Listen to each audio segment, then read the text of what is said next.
Hello students, आप देख रहे हैं way to maths online teaching channel.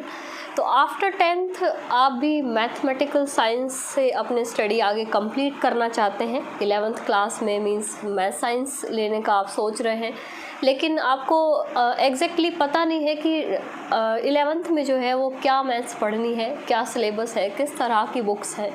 तो ये जो वीडियो है वो उन सारे जो आपके क्वेश्चंस हैं उसका जो कंप्लीट आंसर आपको मिल जाएगा इस वीडियो में। तो वीडियो को पूरा ज़रूर देखें, और जो भी आपने अब तक पढ़ा है, आपका मैथ में काफ़ी इंटरेस्ट है और अब तक आपने जो मैथ पढ़ी है और इसके बाद में जो आपको मैथ किस तरह से पढ़नी है, क्या पढ़ना है उसके अंदर, तो ये 11th क्लास की बुक है जिससे आपको स्टार्ट करना है। और जब यहाँ से स्टार्ट कर देंगे तो कंटिन्यूसली जो है वो सिमिलर सा सब्जेक्ट जो है सिलेबस वो आगे भी जो क्लासेस हैं उसमें चलता रहेगा। तो ये 11th क्लास की बुक का कंप्लीट रिव्यू हम आज के वीडियो में देखने वाले हैं। तो वीडियो ज़रूर आपके लिए यूज़फुल रहेगी, तो वीडियो को लाइक शेयर करें और चलिए स्टार्ट करते हैं। तो ये क्लास 11th की RBSC की बुक्स है, जो एक ही बुक है। पहले बुक्स ज़्यादा चलती थी इसमें, लेकिन अभी फ़िलहाल ये एक ही बुक है जिसकी लेंथ आप देख सकते हैं कि ये कुछ इतनी मोटी बुक है यहाँ पे।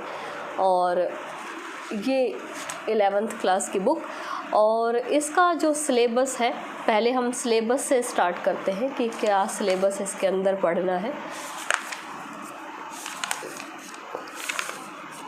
तो ये कुछ चैप्टर्स हैं। चैप्टर इसमें लगभग 16 चैप्टर है। यहाँ पे लास्ट चैप्टर आप देख सकते हैं।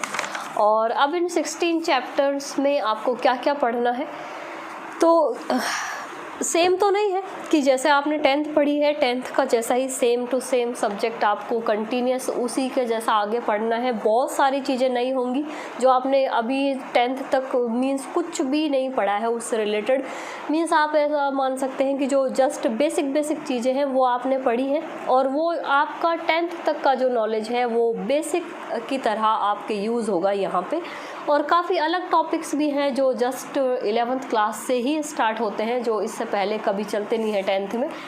तो अभी जैसे चैप्टर्स की बात करते हैं, तो जैसे फर्स्ट चैप्टर है इसमें, यहाँ पे चैप्टर्स आप देख सकते हैं कि ये सेट और लैंग्वेज का इशू नहीं रहेगा। हिंदी मीडियम वाले भी आप के लिए भी ये देख सकते हैं कि सेट, जिसको हिंदी में कहते हैं समुच्चय, उसके ये टॉपिक्स हैं। तो ये फर्स्ट चैप्टर है सेट के नाम से, सेट या समुच्चय के नाम से, जिसके अंदर सेट का जो पूरा क्लासिफिकेशन है, प्रॉपर्टीज़ हैं और जो भी इसके क्वेश्चंस हैं, वो पूरा डिटेल सेट का जो है वो दिया हुआ है। अब सेट क्या होता है और क्या डिटेल है, अब यहाँ पे आप देख सकते हैं इंडेक्स में भी कि इंट्रोडक्शन है, उसके बाद में सेट्स एंड देयर रिप्रेजेंटेशन कि किस तरह से सेट को लिखा जाता है। एम्प्टी सेट, ये इसके जो है यहाँ पे पार्ट्स हैं कि एम्प्टी सेट क्या होता है, फाइनाइट एंड इनफाइनाइट सेट क्या होता है, इक्वल सेट क्या होता है, subset, power set, universal set. ये सेट्स के टाइप्स हैं जो अलग अलग प्रॉपर्टी के हिसाब से अलग अलग नाम होते हैं। उसके अलावा जो इसी के अंदर एक टॉपिक है वेन डायग्राम के नाम से। तो ये जस्ट ऐसी चीज़ें हैं जो आपने इससे पहले अभी नहीं पढ़ी हैं, ये अभी इसी 11th क्लास से ही स्टार्ट होती है। ये इस टॉपिक से रिलेटेड, आपसे पहले 10th में कुछ नहीं है इससे रिलेटेड। तो ये जो टॉपिक है ये नया ही है, बाकी इजी टॉपिक है। अगर आपका इंटरेस्ट है मैथ में तो आप ज़रूर इसको आसानी से पढ़ सकते हैं। तो ये फर्स्ट चैप्टर हो गया सेट, और सेकंड चैप्टर है रिलेशन एंड फंक्शन।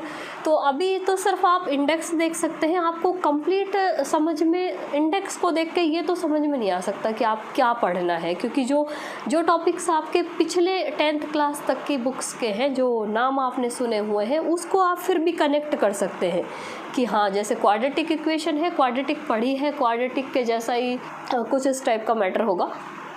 लेकिन जो नाम ही पहली बार आ रहे हैं, और तो उसका आइडिया तो हम जो है वो डेमो क्लासेस से लगा सकते हैं। तो इसके बाद में आपको डेमो क्लासेस मिल जाएंगी इसकी, तो वो आप अभी छुट्टियों में पढ़ के डिसाइड कर सकते हैं कि आपको पढ़नी है मैथ्स या नहीं पढ़नी है 11th में। तो जो डिसीजन लेने में आपका काफ़ी हेल्प रहेगी उससे।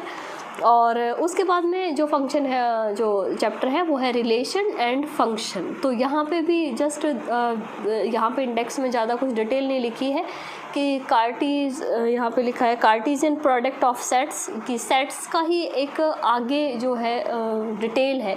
ये एक्चुअली क्या है कि ये कंटिन्यूस में 3 टॉपिक चलते हैं, सेट, रिलेशन एंड फंक्शन, समुच्चय, संबंध और फलन, इस तरह से हिंदी में नाम है इसके। तो ये समुच्चय, संबंध और फलन ये है कनेक्टेड 3 टॉपिक्स हैं, जो एक के बाद एक, पहले हम सेट पढ़ते हैं, फिर रिलेशन पढ़ते हैं, फिर फंक्शन पढ़ते हैं, जो स्टेप बाय स्टेप ही पढ़े जाते हैं हमेशा। तो ये तीनों ही नए टॉपिक्स हैं। ये आप थर्ड देख सकते हैं, ट्रिग्नोमेट्रिक फंक्शन। ट्रिग्नोमेट्री आपने 10th में पढ़ी है, तो जस्ट उसी का थोड़ा हाई लेवल है इसमें, जिसमें आपको अभी ट्रिग्नोमेट्री वहाँ पे एक टॉपिक की तरह की पढ़ा था कि एक जस्ट टॉपिक पढ़ लिया ट्रिग्नोमेट्री का, और यहाँ पे आपको अब ट्रिग्नोमेट्री को जस्ट बेसिक से और डिटेल से पढ़ना स्टार्ट करना है ट्रिग्नोमेट्रिक फंक्शन में। तो यहाँ पे आप देख सकते हैं कि ट्रिग्नोमेट्री एंगल्स को पढ़ना है, कि वहाँ पे तो जो हमने 90 डिग्री तक एंगल पढ़ा था, वो 90 डिग्री के अलावा यहाँ पे जो है वो कंप्लीट जितने भी जो है व्यापक फॉर्म जो होता है वो एंगल्स पढ़ने हैं। और ट्रिग्नोमेट्रिक फंक्शंस, तो ये फंक्शंस का ही डिटेल यहाँ पे आगे मिलेगा। और trigonometric function of sum and difference of 2 angles, की जो एंगल्स हैं उनका सम या डिफरेंस टाइप के जो क्वेश्चंस होंगे, और ट्रिग्नोमेट्रिक इक्वेशंस। तो ये जस्ट चैप्टर जो है वो ट्रिग्नोमेट्री से रिलेटेड है, मीन्स जो आपने 10th में ट्रिग्नोमेट्री पढ़ी है उससे रिलेटेड। और प्रिंसिपल ऑफ मैथमेटिकल इंडक्शन, ये भी नया टॉपिक है, एक सिद्धांत समझ सकते हैं कि एक सिद्धांत है, उसको पढ़ना है और उससे रिलेटेड क्वेश्चंस करने हैं, एक पैटर्न है मीन्स क्वेश्चन करने का। और नेक्स्ट है complex number and quadratic equation. ये दोनों अलग अलग टॉपिक्स हैं, जिसको एक ही चैप्टर में यहाँ पे, क्योंकि मैंने बताया कि जैसे पहले बुक्स चलती थी, पहले दो चलती थी, उससे पहले 4 चलती थी, तो तभी हर चीज़ क्या है डिटेल में पढ़ने को मिलती थी। अभी एक ही बुक में कर रखा है, तो complex number and quadratic equation, बाकी अदरवाइज़ दोनों अलग अलग टॉपिक हैं, बिल्कुल डिफरेंट टॉपिक हैं दोनों ही। तो कॉम्प्लेक्स नंबर भी आपने इससे पहले नहीं पढ़े हैं, कॉम्प्लेक्स को जस्ट शुरू से ही पढ़ना स्टार्ट करना है 11th में। जैसे रियल नंबर, इरेशनल नंबर तो आपने पढ़े हैं अब से पहले, 10th तक यूज़ होते हैं कि इरेशनल नंबर क्या होते हैं, रेशनल क्या होते हैं, और उससे रिलेटेड जो उस पर ऑपरेशंस लगते हैं कि रेशनल और इरेशनल का कैसे जोड़ करते हैं, कैसे बाकी करते हैं, कैसे गुणा भाग करते हैं, और कैसे अदर जो संक्रियाएं लगाते हैं उस पर। और यहाँ पे उसका एक नेक्स्ट लेवल है, ये इससे पहले 10th तक जो है ये नाम हम डिस्कस भी नहीं करते हैं मैं, कि जो वो रियल नंबर्स होते हैं, रियल नंबर्स के अलावा जो अदर नंबर्स बच गए वो कॉम्प्लेक्स नंबर होते हैं। और वो कॉम्प्लेक्स नंबर का फुल डिटेल जो है वो यहाँ पे चलेगा, कि कॉम्प्लेक्स नंबर को किस तरह से लिखा जाता है, किस तरह से उसका जोड़ बाकी होती है। जैसे जब बेसिक से हम स्टार्ट करते हैं तो हर टॉपिक को कुछ इस तरह से ही पढ़ते हैं, और जो हर चैप्टर के हिसाब से अपने अलग अलग जो रूल्स हैं और मेथड्स हैं वो पढ़ने हैं। और क्वाड्रेटिक इक्वेशन है वो जस्ट वही क्वाड्रेटिक इक्वेशन है जो 10th क्लास में है, उसका बस ये है थोड़ा बहुत हाई लेवल हो सकता है, कुछ एक्स्ट्रा प्रॉपर्टीज़ या एक्स्ट्रा क्वेश्चंस उसके मिल सकते हैं। नेक्स्ट है लीनियर इनइक्वलिटीज़, तो ये भी नया टॉपिक है जो आपको यहीं पढ़ने को मिलेगा, और डेमो क्लासेस में आप अच्छे से समझ सकते हैं एक एक टॉपिक को। परमुटेशन कॉम्बिनेशन भी बिल्कुल डिफरेंट टॉपिक है, इससे 10th में इससे पहले नहीं यूज़ हुआ है। बाइनोमियल थ्योरम को जस्ट आप ऐसे समझ सकते हैं कि क्वाड्रेटिक का एक्सपेंडेड फॉर्म है, जो क्वाड्रेटिक इक्वेशन होती है उसको हम एक्सपेंड करके और जो इसका व्यापक रूप जो लिखेंगे वो बाइनोमियल है। तो उस टाइप की क्वाड्रेटिक के जैसा कुछ कंसेप्ट है बाइनोमियल का। और सीक्वेंस एंड सीरीज़, जिसमें सीक्वेंस आपने नहीं पढ़ा है इससे पहले, सीक्वेंस को यहीं पढ़ना है। और सीरीज़ पढ़ी है 10th क्लास तक, जो अर्थमेटिक प्रोग्रेशन होती है AP, और वहाँ पे सिर्फ एपी चलती है, यहाँ पे एपी और जीपी दोनों चलेंगी। इससे पहले काफ़ी पहले जब 10th क्लास में पढ़ते थे तो पहले एपी जीपी एचपी तीनों 10th क्लास में ही चलती थी। अभी धीरे धीरे सिलेबस को इतना शॉर्ट करते जा रहे हैं कि अभी 10th में सिर्फ एपी चलती है, 11th में सिर्फ एपी और जीपी चलती है। अदरवाइज़ एक इसके अलावा एक सीरीज़ और होती है एचपी। तो अभी यहाँ पे जैसे एपी और जीपी दो पढ़नी है आपको सीरीज़ में। और स्ट्रेट लाइन ये ज्योमेट्री का पार्ट है। स्ट्रेट लाइन यानी सरल रेखा, जो सरल रेखा होती है उसका एक फुल डिटेल आपको अच्छे से पढ़ने को मिलेगा कि वहाँ पे 10th क्लास में जस्ट बस समझते ही हैं कि क्या रेखाएं होती हैं, क्या कोण होते हैं, क्या उसके बेसिक प्रॉपर्टीज़ एंड जो क्वेश्चंस हैं उस पर डिपेंड करने वाले वो ही पढ़ते हैं। यहाँ पे आपको एक स्ट्रेट लाइन का ही अच्छा खासा जो डिटेल है वो पढ़ने को मिलेगा। और नेक्स्ट है कॉनिक सेक्शन।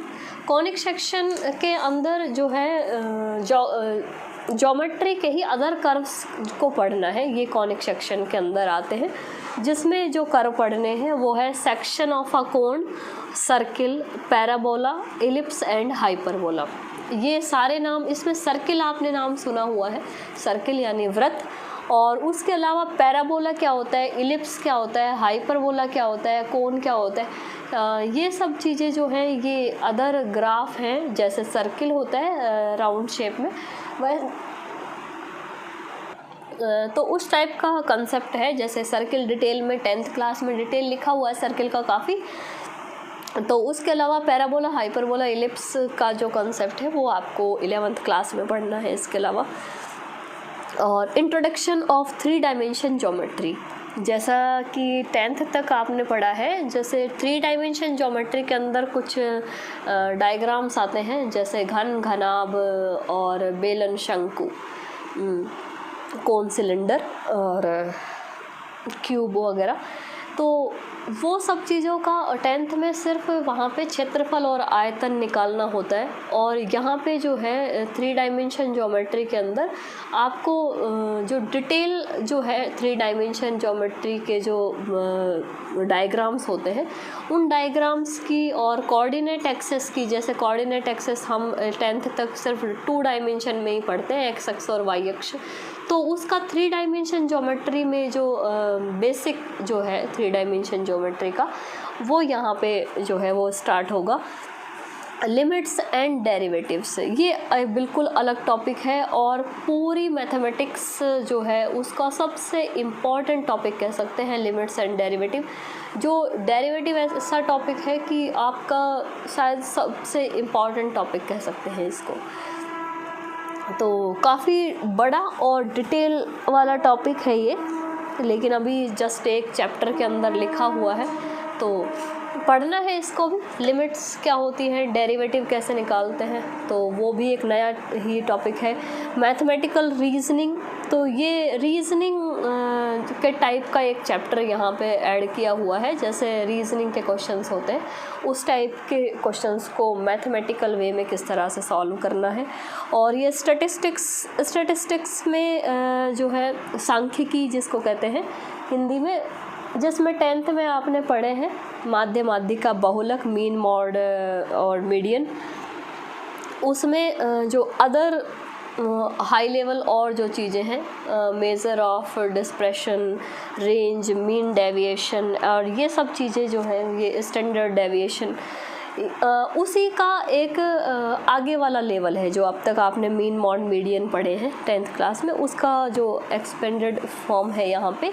और नेक्स्ट हो गया प्रोबेबिलिटी, ये भी पुराना टॉपिक है जैसे 10th में पढ़ते हैं। तो लेकिन वही है कि जब 11th में पढ़ रहे हैं तो काफ़ी थोड़ा हाई लेवल से ही चीज़ें स्टार्ट होंगी। और कुछ चीज़ें हैं जो आप पहले नाम देख के आप समझ सकते हैं कि ये चीज़ें हाँ उससे रिलेटेड हैं, और बाकी बहुत सारे टॉपिक्स अलग भी हैं।